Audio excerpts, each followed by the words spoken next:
वचन। बच्चों, निम्नलिखित चित्र को ध्यान से देखिए।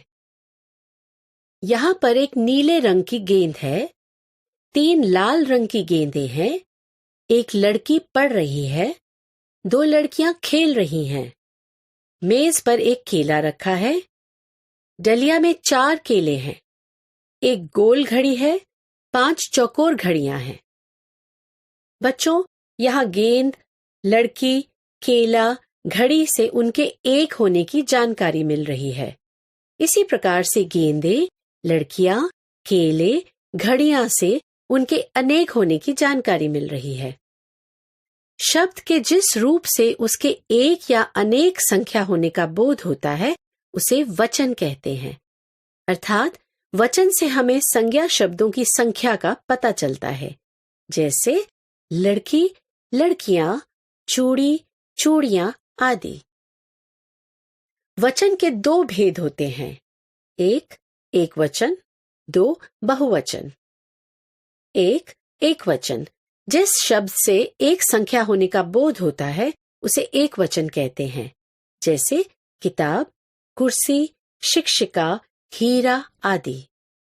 बहुवचन जिस शब्द से अनेक संख्या होने का बोध होता है उसे बहुवचन कहते हैं, जैसे किताबें, कुर्सियां, शिक्षिकाएं, हीरे आदि।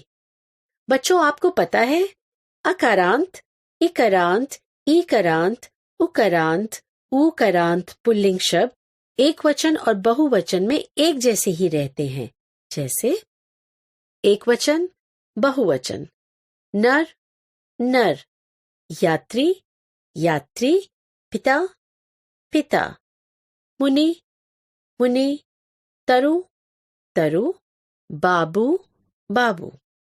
अकारांत स्त्रीलिंग संज्ञा शब्दों के अंतिम अ का ए में बदलने पर एक वचन बहुवचन में परिवर्तित हो जाता है, जैसे एक वचन, बहुवचन, पुस्तक, पुस्तकें, सांस, सांसें, आंख, आंखें, छत, छतें, दीवार, दीवारें।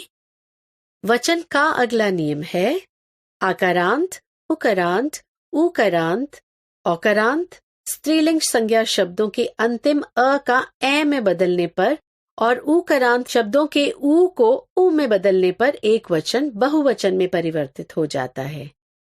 एक वचन, बहुवचन, वस्तु, वस्तुएं, माता, माताएं, धातु, धातुएं, गौ, गौएं, कौआ, कौए, शिक्षिका, शिक्षिकाएं। वचन का अगला नियम है आकारांतक पुल्लिंग शब्दों के अंतिम आ को ए में बदलने पर एक वचन बहुवचन में परिवर्तित हो जाता है। एक वचन, बहुवचन, लड़का, लड़के, बच्चा, बच्चे, कमरा, कमरे, कपड़ा, कपड़े, घोड़ा, घोड़े। वचन का अगला नियम है इकारांत और ईकारांत शब्दों के अंत में या जोड़कर तथा उन शब्दों के अंत में आने वाले दीर्घ ई को स्व ई में बदलकर एक वचन बहुवचन में परिवर्तित हो जाता है। एक वचन, बहुवचन, मक्खी, मक्खियां, मूर्ति, मूर्तियां, साड़ी, साड़ियां, रीति, रीतियां, डाली, डालियां, निधि, निधियां। अब हम वचन के अगले नियम के बारे में जानेंगे।